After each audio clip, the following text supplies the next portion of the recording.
kami alami Kau mempunyai rencana dan rancangan yang terbaik dan sempurna bagi kami. Sungguh kami bersyukur mempunyai Allah seperti-Mu, Tuhan.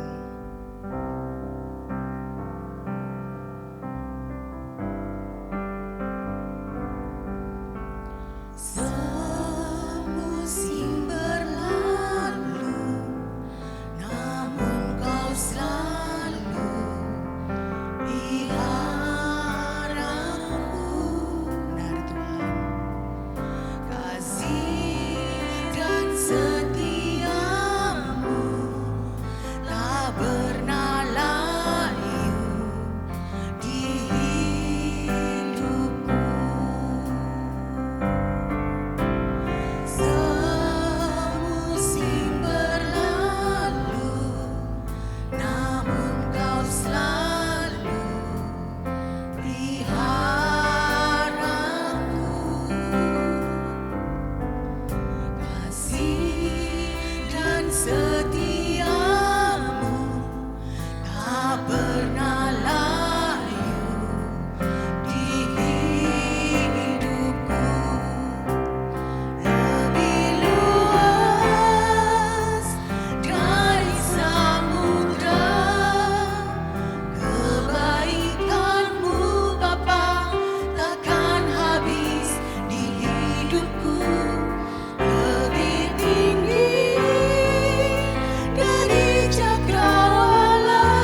Kami berterima kasih kepadamu Tuhan, kebaikan-Mu antar kami di tempat ini.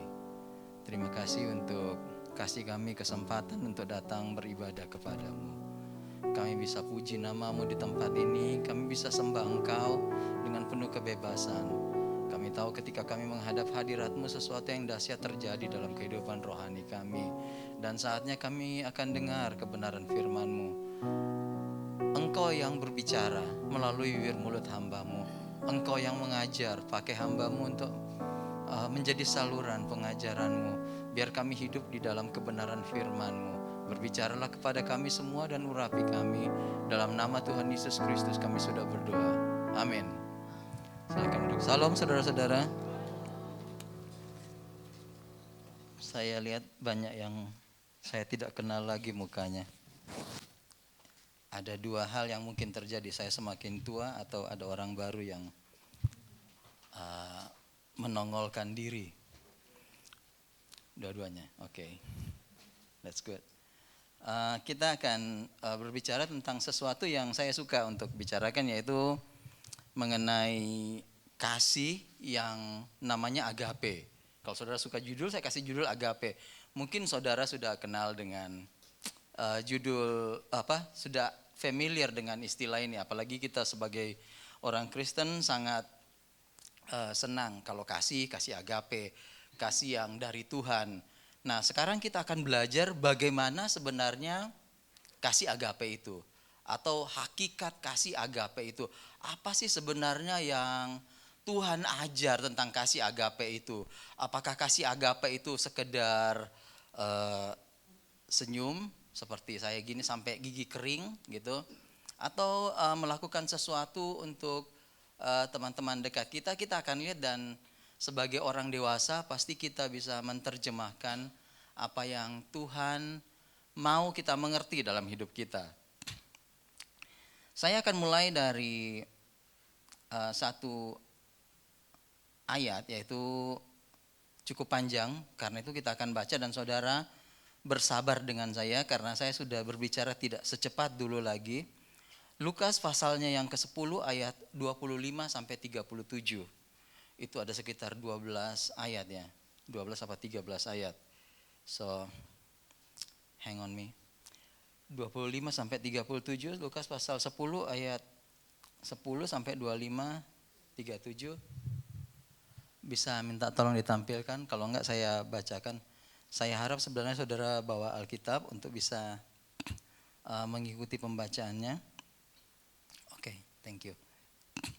Ayat 25. Ini cerita yang sangat sering kita dengar. Orang Samaria yang murah hati. Pada suatu kali berdirilah seorang ahli Taurat untuk mencobai Yesus. Katanya, "Guru, apa yang harus kami perbuat untuk memperoleh hidup yang kekal?" Jawab Yesus kepadanya, "Apa yang tertulis dalam hukum Taurat? Apa yang kau baca di sana?"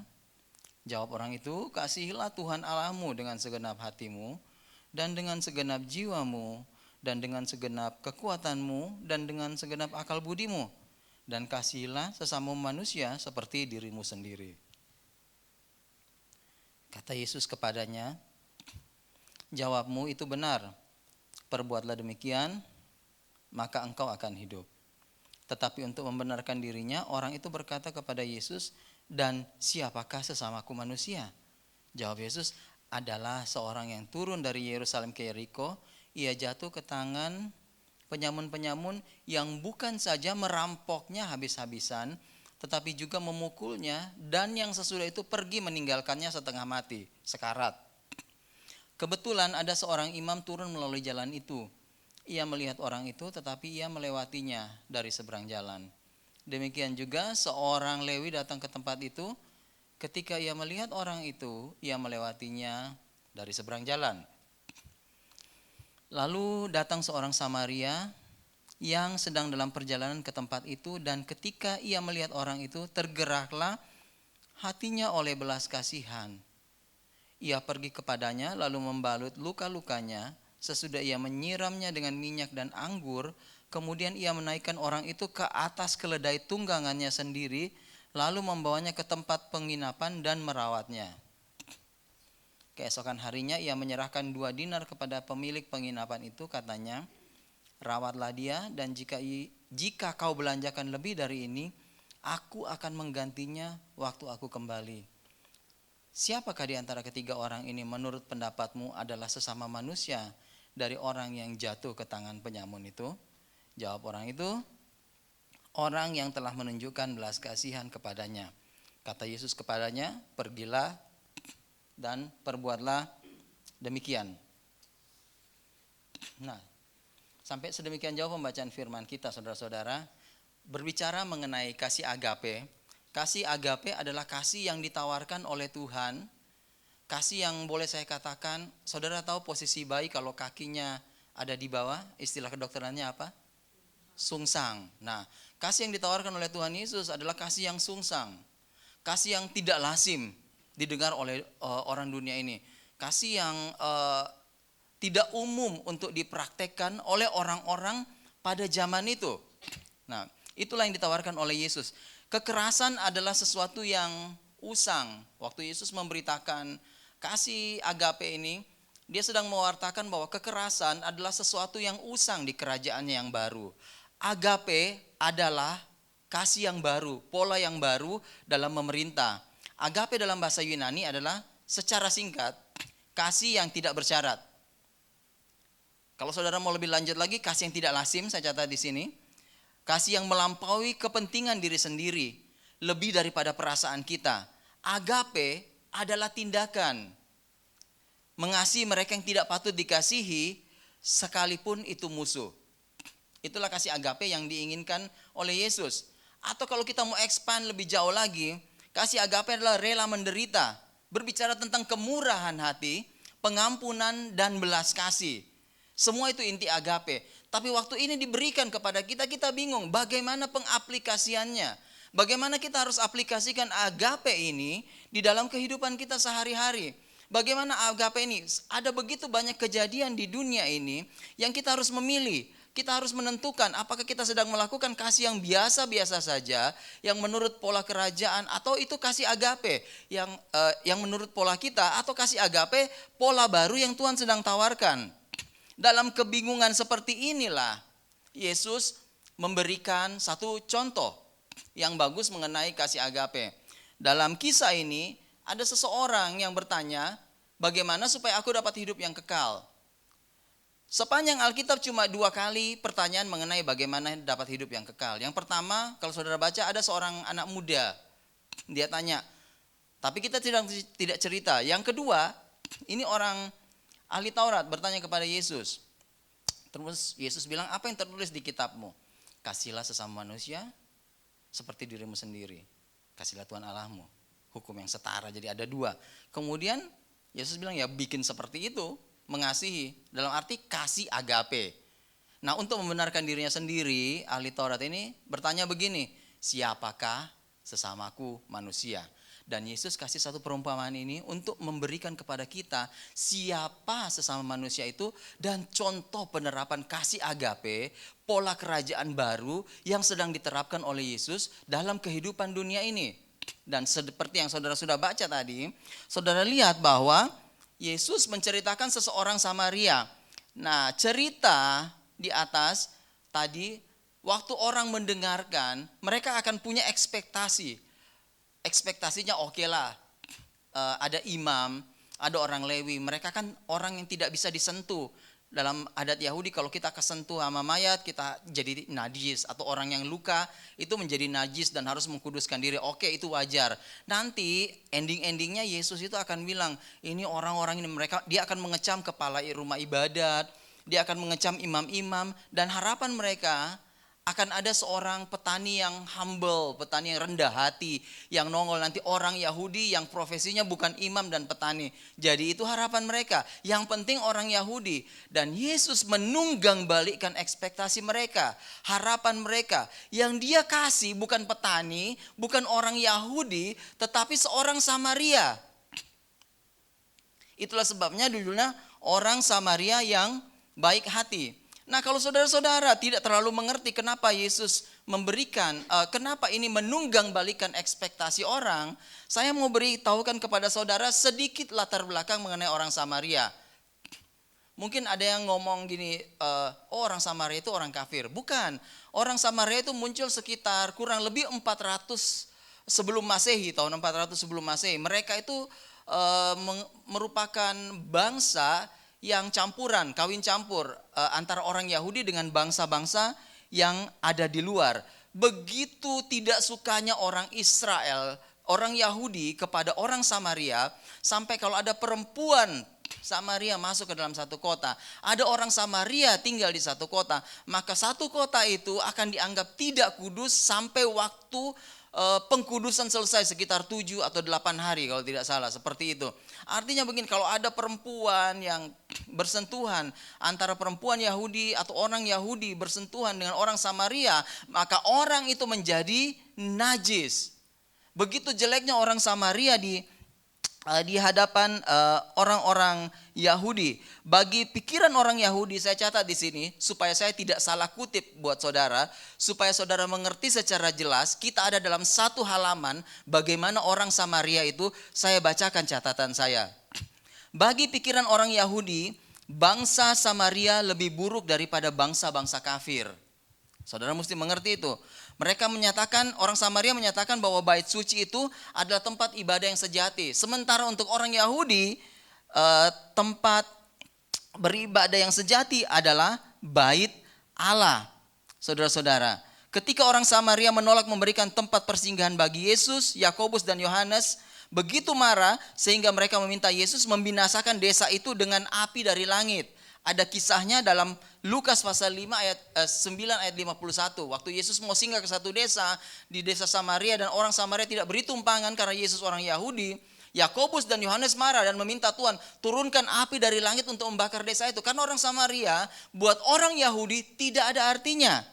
Salah satu contoh lagi, para pemimpin Yahudi menyebut Yesus orang Samaria sebagai julukan yang menghina yang digunakan bagi orang-orang yang kerasukan setan.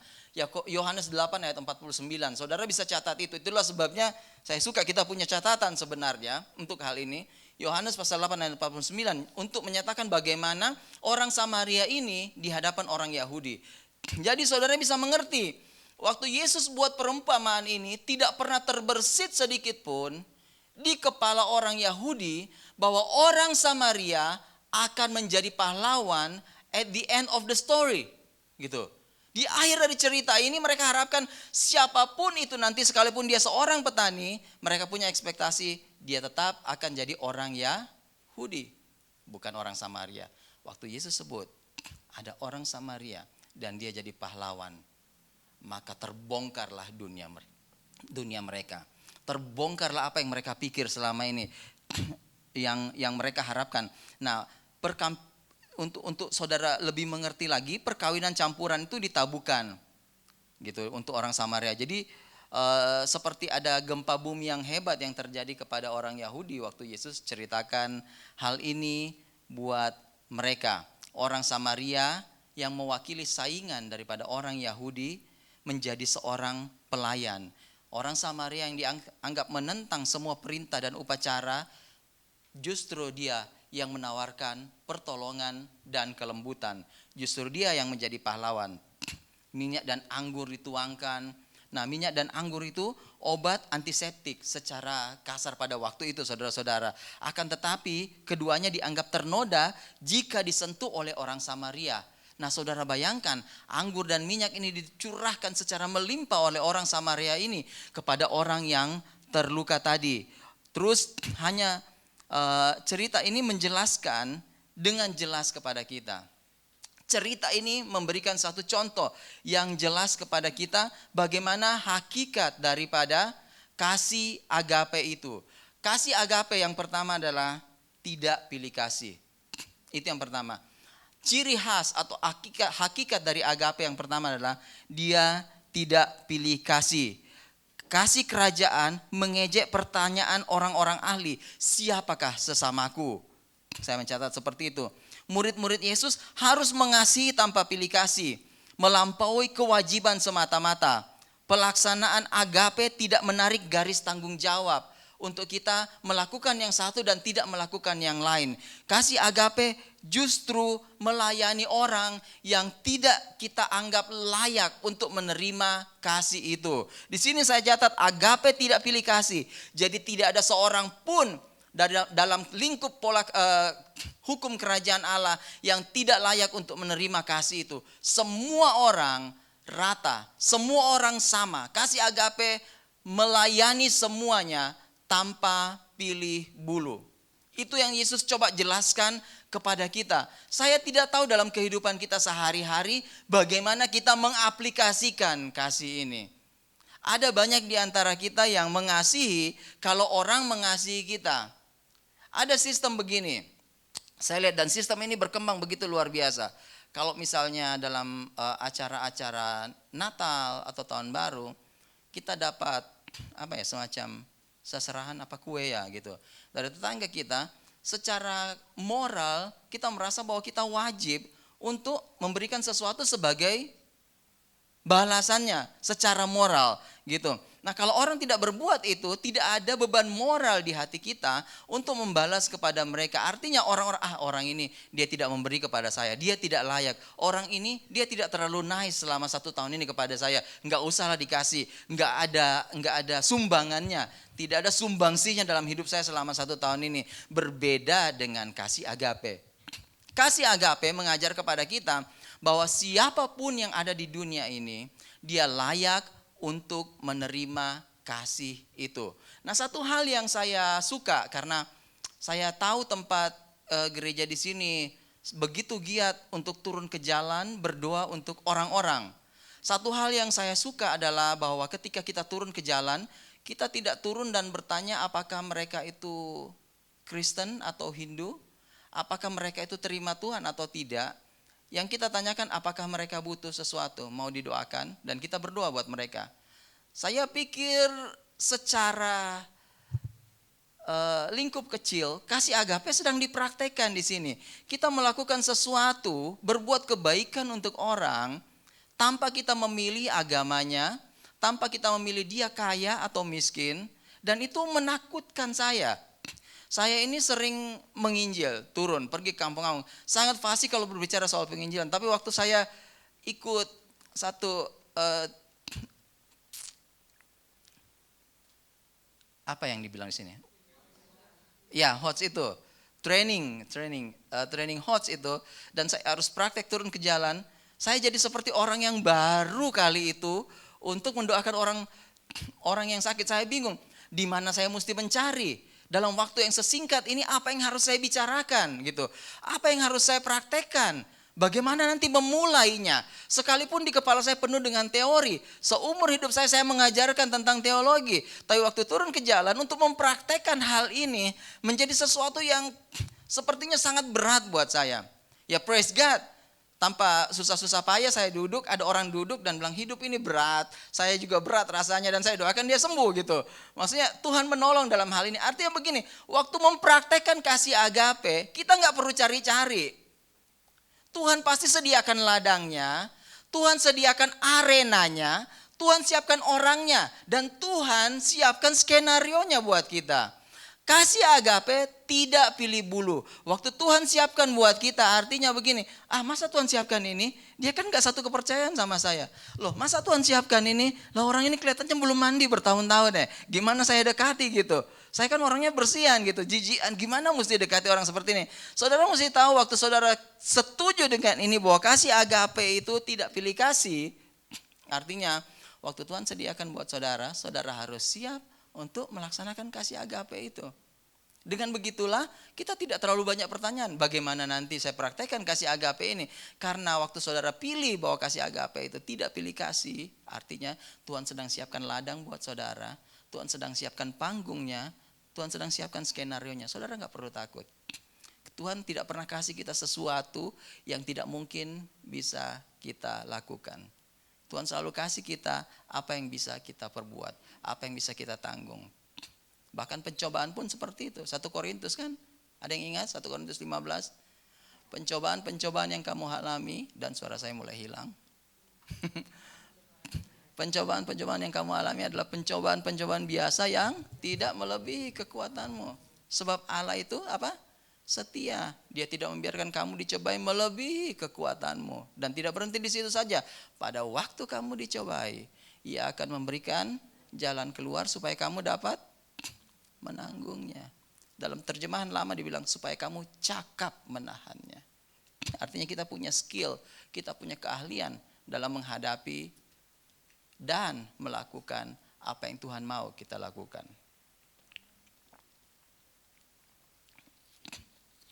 Itu yang pertama. Dan suara saya tetap. Yang kedua, saya mencatat. Yang pertama tadi agape, tidak pilih kasih. Yang kedua, agape itu berani.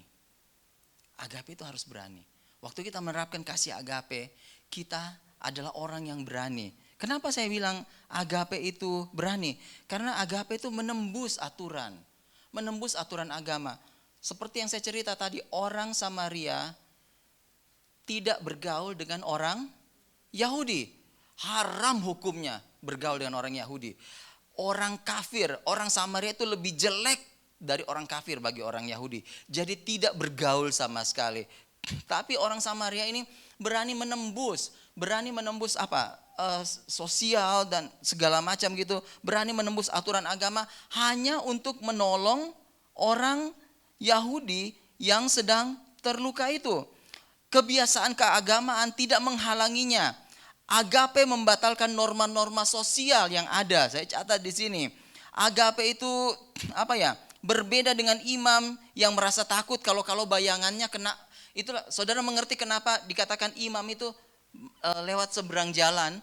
Karena peraturan waktu itu kalau orang imam-imam atau orang-orang Lewi bayangannya saja kena dari orang yang najis ini, maka dia akan menjadi najis.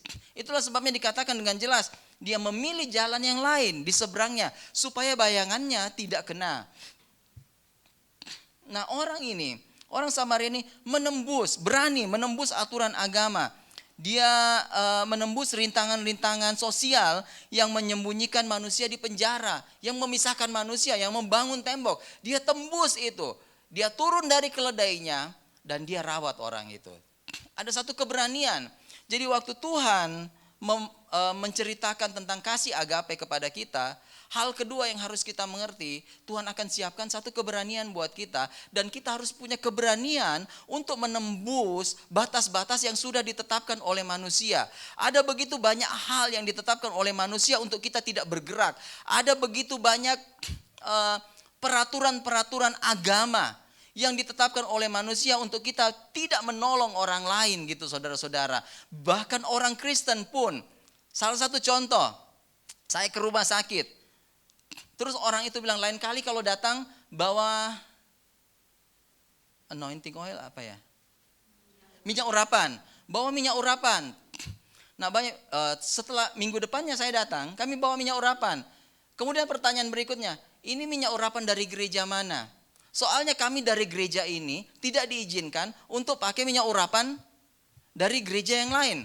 Atau mungkin dia salah menerjemahkan, tapi itu kalimat tepatnya. Mungkin dia berpikir begini, minyak urapan dari gereja lain tidak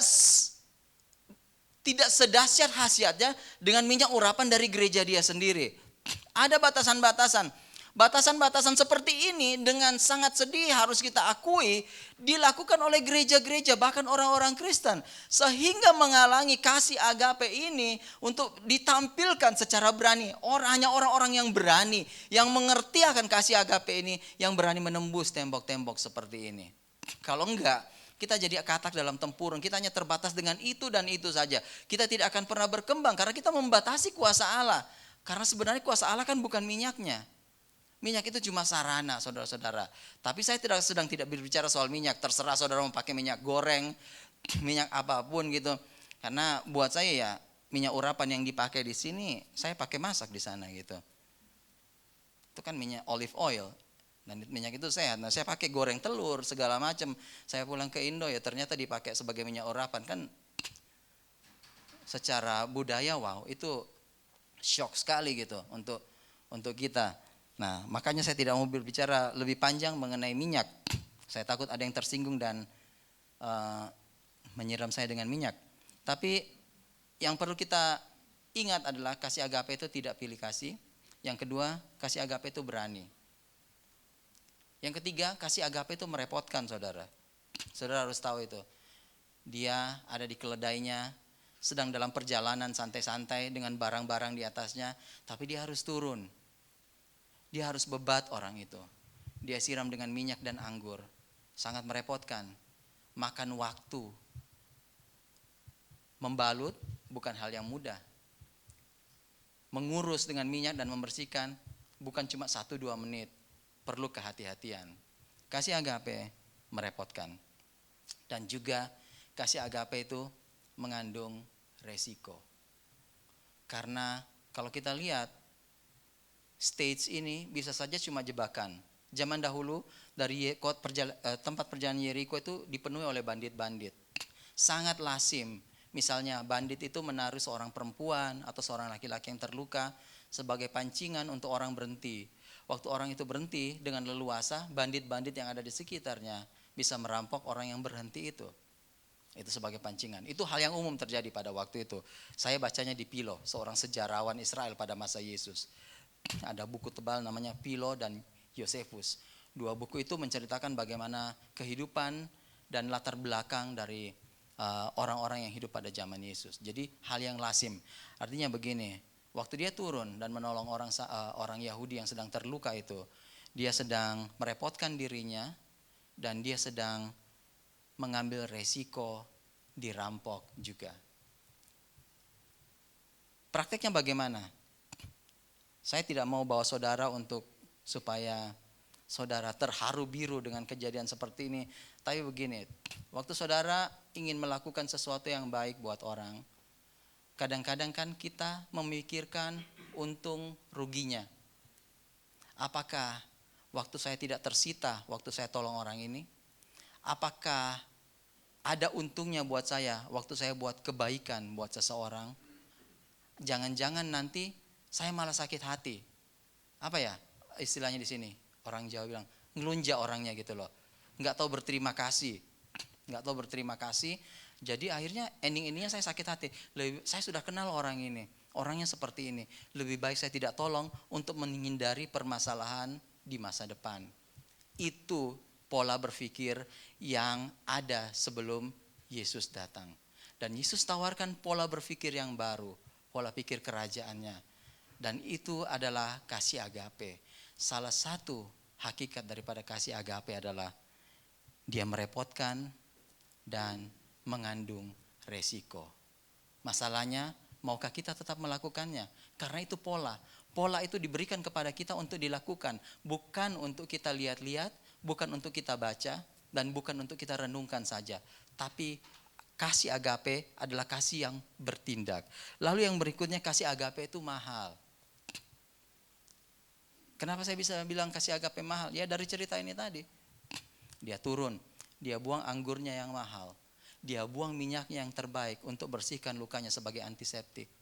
Dia bawa orang ini ke penginapan. Dia bayar uang penginapan. Dia kasih lagi 2 dinar supaya orang ini dikasih makan selama dia pergi. Dan kalaupun orang ini pemilik penginapan memakai uang lebih dari 2 dinar yang dia kasih, dia bilang saya akan bayar nanti waktu saya balik dari perjalanan. Dia akan bayar. Kasih agape mahal, enggak murah. Terus apakah karena dia mahal itu merupakan satu hal yang sulit untuk dilakukan? Saya berpikir bahwa pengalaman akan ajar kita untuk berbuat seperti ini pada masanya. Jangan khawatir. Sekalipun dia mahal, pada masanya Tuhan akan beri kemampuan pada saudara. Karena sebenarnya dia sudah kasih contoh. Begitu mahal darah yang dia curahkan untuk tebus saya dan saudara. Kita semua ini adalah sinner saved by grace. Kita semua ini orang-orang berdosa yang diselamatkan oleh kasih karunia Tuhan. Tidak ada dari kita yang lebih daripada yang lain. Saya sekarang lebih dari saudara, lebih tinggi karena saya ada di atas mimbar. Once I get down there, waktu saya sudah ada di bawah sana, kita semuanya sama. Kelebihan saya cuma karena saya diizinkan untuk berbicara hari ini. Karena kalau kita semua berbicara, itu namanya pasar. Jadi saya berkhotbah buat saudara, itu kelebihan saya. Tuhan pakai mulut saya untuk mengajar kepada saudara. Tidak ada kelebihannya yang lain. Kalau mau ditanya, kita semua adalah orang berdosa yang diselamatkan karena iman. Kenapa bisa? Karena ada yang berani bayar harga yang mahal. Dia curahkan darahnya yang tidak terbeli oleh apapun. Tidak ada harta di dunia ini yang bisa membayar seperti itu. Tapi dia bikin itu untuk kita. Dia tunjukkan kasih agape itu mahal, tapi bisa dilakukan. Mahal, tapi mungkin dilakukan. Mahal, tapi bukan merupakan hal yang mustahil untuk dilaksanakan. Lalu hal yang berikutnya, yang terakhir, kasih agape itu mengacaukan status sosial. Cuma ada 7. Mengacaukan status sosial. Kenapa saya bisa bilang mengacaukan status sosial? Dari mana Anda dapatkan itu? Coba Anda bayangkan, orang Samaria ini, kalau tinggal di desa, memang belum ada media sosial yang bisa bikin viral sekarang. Tapi saya tinggal di satu desa yang namanya Jarak Kebun, di atas, di Wonosalam. Desa terakhir, beberapa orang sudah pernah, dan saya tidak tahu apakah mereka mau lagi ke sana. It's beautiful, tapi jalannya itu auzubillah bin jalik. Luar biasa, apalagi sekarang longsor. Longsor dan kendaraan hati-hati. Tepat di bawah bangunan kami sudah longsor, jadi nggak tahu apakah dia bisa bertahan dalam kemurahan Tuhan. Gitu. Nah, di desa itu, kalau ada ayam saja, kakinya itu bengkok, di seberang gunung bisa dengar bahwa ada tetangga di sini, ayam lahir kakinya bengkok. Atau istilahnya begini, waktu di tempat saya, yang sudah tahu di tempat saya tinggal itu, yang sudah pernah datang, saya jatuhkan jarum, istilahnya begitu. Maka yang di seberang gunung yang kita lihat, dia bisa tahu bahwa jarum sedang dijatuhkan. Artinya begini, berita gampang terdengar di desa. Gitu. Nah, orang Samaria ini, dia tinggal di satu kampung Samaria. Menolong seseorang saja sudah bisa didengar beritanya, apalagi menolong seseorang yang berseberangan dengan dia. Saudara bayangkan, wow, kamu loh orang Samaria, kita loh gak gaul sama orang Yahudi, kok bisa kamu tolong dia? Apa yang ada di pikiranmu? Are you out of your mind gitu? Kamu sudah gila gak? Masa tolong orang seperti ini? Masa apa kamu kekurangan orang yang bisa ditolong? Masa untuk orang Yahudi ini kamu tolong? Artinya begini, status sosialnya bakal kacau. Kamu ini sudah gak ada kerjaan, nolong orang yang seperti ini. Ini orang yang gak tahu dihargai, gak tahu berterima kasih, apalagi dengan bangsa kita. Gitu. Tapi ceritanya sudah selesai. Mungkin ini cuma cerita. Dan Yesus memang mengatakan bahwa saya memberikan perumpamaan ini untuk kamu mengerti bagaimana hakikat daripada kasih agape itu. Saya ulangi sekali lagi sebelum saya tutup. Agape itu enggak pilih kasih. Agape itu berani menembus aturan agama, menembus tembok-tembok sosial. Agape itu merepotkan. Turun dari keledai, bebat. Agape itu mengandung resiko. Karena mungkin saja semua kejadian ini cuma perangkap untuk dapat uang yang lebih banyak dari orang ini. Kasih agape itu menghabiskan waktu, kasih agape itu mahal dan bisa mengacaukan status sosial kita. Tapi perintah Tuhan apa? Apakah yang aku bisa lakukan supaya aku dapat hidup yang kekal? Dan Tuhan bilang, apa yang tertulis di dalam kitabmu? Kasihilah Tuhan Allahmu dan kasihilah sesamamu. Dan Yesus mencatat seperti ini. Pergilah dan perbuatlah demikian. Waktu dia bertanya lagi, Yesus menjelaskan bagaimana kasih itu. Kasih agape itu sebenarnya kasih yang bodoh untuk orang di dunia ini. Seperti bapa yang menunggu anaknya. Dia mematahkan semua aturan-aturan sosial. Dia mematahkan semua aturan-aturan yang pernah dibuat oleh orang-orang Yahudi. Hanya untuk memeluk anaknya. Memberi dia jubah yang terbaik hanya diberikan kepada tamu-tamu. Bahkan anaknya ini diberi cincin. Sekalipun dia sudah menganggap bahwa ayahnya sudah mati. Dia mematahkan semuanya. Paling enggak kalau saya ada orang datang, mandi dulu, kamu kan dari itu. Dari makan kandang babi, baunya bau babi gitu. Babi itu najisnya luar biasa buat orang Yahudi. Sudah najis dan itu dianggap sebagai tempat iblis bersarang karena Yesus saja suruh roh jahat lari ke babi. Babi itu tidak ada harganya. Dan dia bukan cuma tinggal dengan babi, dia makan makanan babi. Paling tidak sekalipun disambut, mandi dulu dong biar enggak bau. Kasih agape mematahkan semua itu. Kasih agape memang kasih yang sungsang. Kasih yang tidak masuk akal. Untuk orang-orang dunia ini, kasih agape itu kasih yang bodoh. Tapi berapa banyak dari kita menemukan bahwa dalam perjalanan hidup ini, kita mulai merenungkan, wow ternyata Tuhan sanggupkan saya untuk buat kasih agape itu. Pasti kalau saya suruh saudara bersaksi satu-satu, saudara akan tercengang-cengang dan terheran-heran melihat bagaimana saudara pernah 1 atau 2 kali mampu mempraktekkan kasih agape itu di dalam hidup saudara. Lagu tua bilang begini, kasih tak sekedar kata-kata semata, dia nyata dalam perbuatan sehari-hari. Kasih bagaikan mata air yang jernih. Wah, indah sekali lagu itu, saya suka. Tapi prakteknya tidak semudah itu. Tapi waktu kita bilang tidak semudah itu, apakah dia susah dipraktekkan? Tidak. Dia bisa dipraktekkan. Menurut saudara, perumpamaan yang sungsang ini menjelaskan dengan tuntas hakikat dari agape. Agape itu berani dan agresif. Kasih agape lebih daripada sekedar rasa hangat yang mengawang. Lebih daripada sikap baik terhadap orang lain. Agape tidak berhenti pada senyuman manis. Kasih yang kelihatan bodoh ini ternyata agresif, mahal secara sosial, dan mahal secara ekonomi. Tapi kita diberikan roh yang kudus dari Tuhan, memampukan kita untuk melakukan kasih agape ini. Di pasal ayat 37 dari pasal 10 tadi. Saya mau tanya pertanyaan ini kepada saudara. Ayat 36.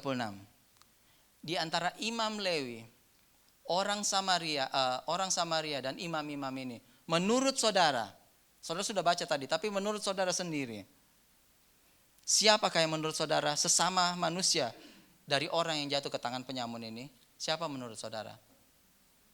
Siapa?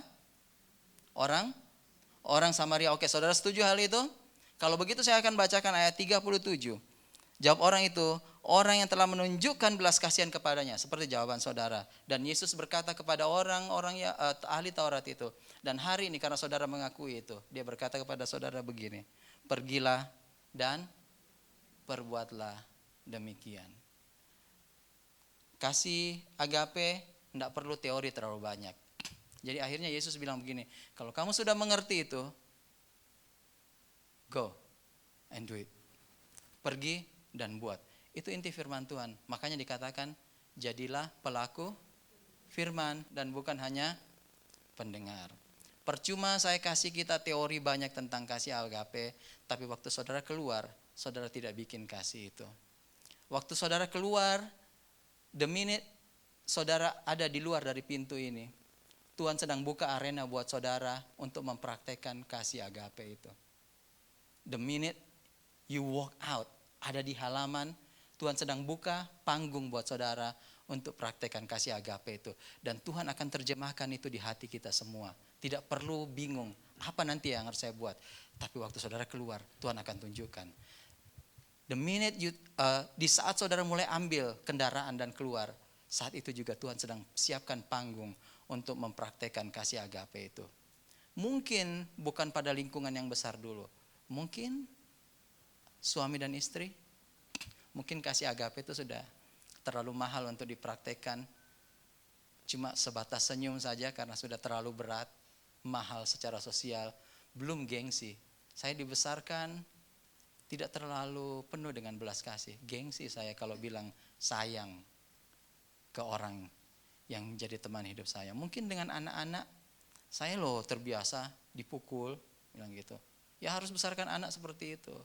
Gengsi kita keluar. Mungkin itulah yang Tuhan mau, kasih agapenya. Saya nggak tahu. Mungkin. Atau mungkin kita sama-sama jemaat ada yang sudah kurang enak karena perkataan atau tersinggung karena satu dan lain hal.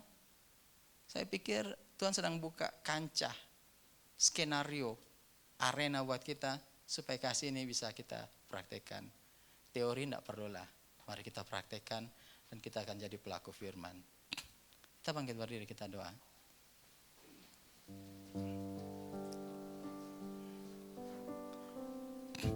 Waktu saya belum kenal Tuhan tahun 70-an, saya masih kecil. Tapi oma saya sudah kenal Tuhan, jauh. Oma dari bapak saya. Saya masih jauh. Oma saya sering nyanyi lagu yang bilang begini, kasih pasti lemah lembut. Kasih pasti memaafkan. Kasih pasti murah hati. Itu kasih siapa? Kasih Tuhan. Terus dia bilang, ajarilah kami ini saling mengasihi. Ajarilah kami ini saling mengampuni. Ajarilah kami ini. Kasih-Mu, kasih-Mu kudus tiada batas. Saudara mau jadikan ini doa saudara, karena kalau kita mengaku diri kita, lihat ke dalam, kita loh tidak sanggup saudara-saudara. Hati kita ini bengis. Waktu dikuasai dosa, kita ini penuh iri hati, penuh dengan kepentingan diri sendiri. Ada apa-apa kita mau yang duluan. Kita mau kita yang dilayani, bukan orang lain.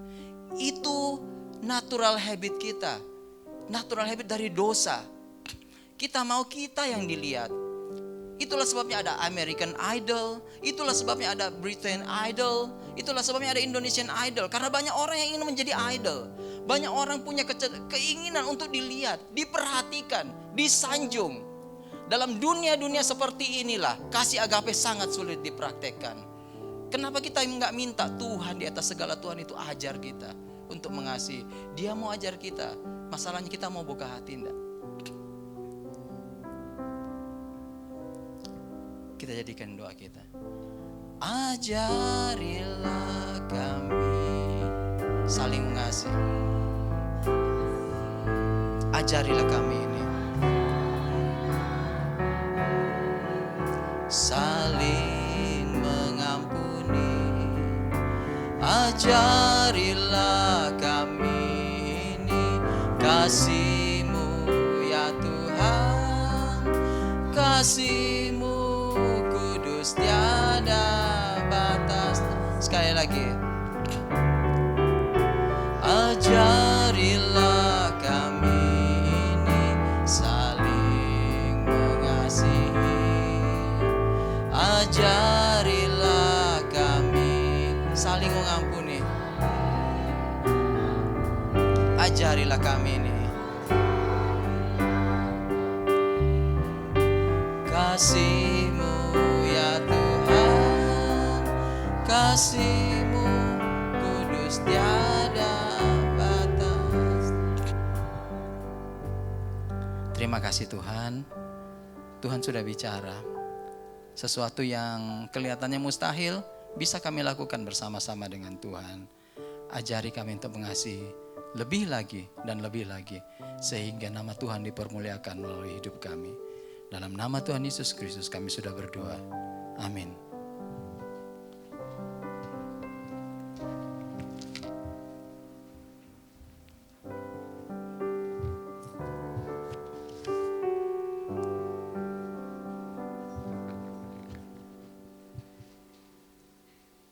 Shalom Bapak Ibu. Terima kasih buat pelayanannya Pak Krisman. Atas nama GP Hope kami mengucapkan terima kasih Pak. Tuhan Yesus memberkati. Saya langsung kepada pengumuman. Bagi yang ingin mengikuti ibadah tatap muka minggu depan, harap mendaftar terlebih dahulu di grup Telegram gereja. Bagi saudara yang ingin memberikan persembahan, bisa melakukannya setelah ibadah ini selesai dengan cara memasukkan amplop persembahan ke kotak persembahan ada di belakang pintu. Ibadah online dapat diakses nanti pukul 2 siang. Untuk linknya akan diinformasikan melalui grup Telegram juga. Dan untuk membangun keintiman dengan Tuhan, gereja mengajak semua jemaat untuk menyembah Tuhan di rumah masing-masing. Setiap pukul 8 malam, saudara bisa mengajak seluruh anggota keluarga untuk terlibat di dalam penyembahan ini. Dan doa malam diadakan pada hari Rabu pukul 7 malam. Mohon hadir 15 menit sebelumnya. Dan kami undang jemaat untuk bangkit berdiri. Kita tutup ibadah pagi ini dengan doa. Bapa di dalam surga, terima kasih Tuhan buat waktu, kesempatan, kesehatan masih Engkau berikan kepada setiap kami. Kami bersyukur Tuhan. Makasih Tuhan. Sebentar kami mau menabur dengan hati yang penuh sukacita untuk kemuliaan nama-Mu. Makasih Bapa. Kami bersyukur Tuhan boleh berhimpun dalam keadaan yang baik di tempat ini. Bersama-sama saudara-saudara seiman bersekutu di dalam Tuhan Yesus. Memuji, menyembah, rasakan hadirat-Nya dan kuasa kasih-Nya. Terima kasih Tuhan, terlebih-lebih pagi ini buat firman-Mu Tuhan yang telah Engkau tabur. Makasih Bapa, buat arti sebuah kasih dalam firman-Mu Tuhan yang memberikan kami kehidupan yang benar. Beri kami kemampuan untuk mengaplikasikan kasih-Mu Tuhan pada semua orang. Karena Engkau Allah yang kasih mengasihi dunia. Makasih Tuhan Yesus, makasih Bapa. Beri kemampuan kami Roh Kudus untuk melakukannya dengan hati yang benar Tuhan. Kami berdoa Tuhan buat Pak Krisman. Pakai hidupnya, pakai pelayanannya lebih lagi Tuhan. Beri kemampuan dalam menjalankan itu semua Tuhan. Kami minta kesehatan, kami minta damai sejahtera Tuhan. Kami berdoa untuk Bapak Gembala kami Pak Hari. Pakai beliau lebih lagi Tuhan dalam pengembalaannya dan pelayanannya. Hati hamba, hati Bapa senantiasa melekat di dalam hidupnya. Memimpin setiap umat-Mu di tempat ini, pelayan-pelayan Tuhan di tempat ini, menjadi pribadi yang Kau ingini. Berkati istri dan anak-anak beliau. Berkati Tuhan seluruh umat-Mu GPH, pelayan-pelayan Tuhan di tempat ini Tuhan. Jadikan kami alat kasih bagi kemuliaan-Mu Tuhan. Saluran kebenaran, saluran doa, dan saluran kemuliaan-Mu. Makasih Bapa, kami berdoa buat Indonesia. Kami minta belas kasih-Mu Tuhan buat Indonesia. Hujani Indonesia dengan hujan pertobatan serta keselamatan. Engkau landa bangsa ini dengan kasih-Mu Tuhan. Kami berdoa buat pemimpin-pemimpin kami Tuhan, mulai yang tertinggi sampai yang terbawah Tuhan. Kami minta hikmat, kebijaksanaan ilahi turun atas mereka semuanya, agar setiap kebijaksanaan dan keputusan yang dibuat adalah tepat, adil dan benar untuk kesejahteraan seluruh rakyat Indonesia. Sebentar kami akan pulang Tuhan, kami akan menerima berkat daripada-Mu. Mari jemaat yang kasih Tuhan, kita angkat tangan kita dan arahkan hatimu kepada Bapa di surga. Diberkatilah Engkau berlimpah-limpah dengan segala yang terbaik adalah Bapa, kasih-Nya yang sempurna di dalam Yesus Kristus, serta pertolongan, penghiburan dari Roh Kudus memampukan Kau untuk hidup di dalam segenap kehendak Allah. Kita yang sudah menerima semuanya itu sama-sama kita katakan amin. Tuhan Yesus memberkati.